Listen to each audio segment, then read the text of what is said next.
Nagkomento na si Vice President Sara Duterte sa pagkakasipa kay dating Police Chief General Nicolas Torre, maging sa extradition request ng Estados Unidos kay Pastor Apollo Kibuloy. Narito ang agenda report ni Joan Manalo.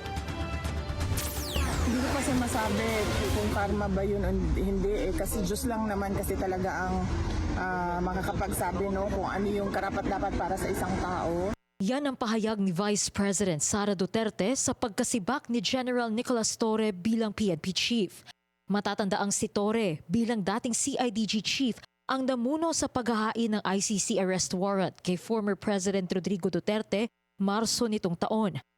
Ani VP Sara, ang pagtanggal sa pwesto ni Torre ay posibleng bahagi lang ng kanyang magiging kapalaran sa buhay. Sometimes nandoon ka sa taas and then 85 days later nandoon ka sa limba.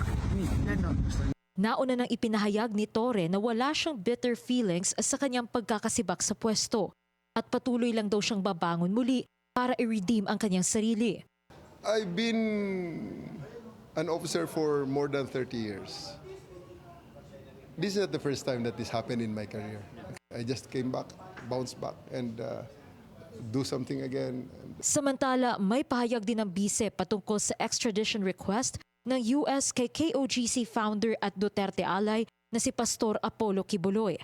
Ani VP Sara, matagal na raw itong alam ni Kibuloy.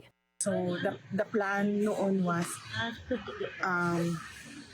a franchise first and then next is local cases para mahuli siya and then dismiss the local cases and then turn him over to the United States government for extradition. So alam yan lahat ni Pastor Apollo Kibuloy as early as the time, the moment na nag-privilege speech si Migs Navarrete.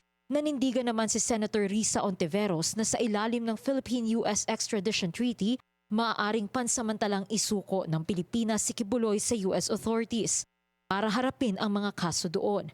Kasalukuyang nakakulong si Kibuloy sa Pasig City Jail gawa ng mga kaso ng human trafficking, sexual misconduct involving minors at money laundering.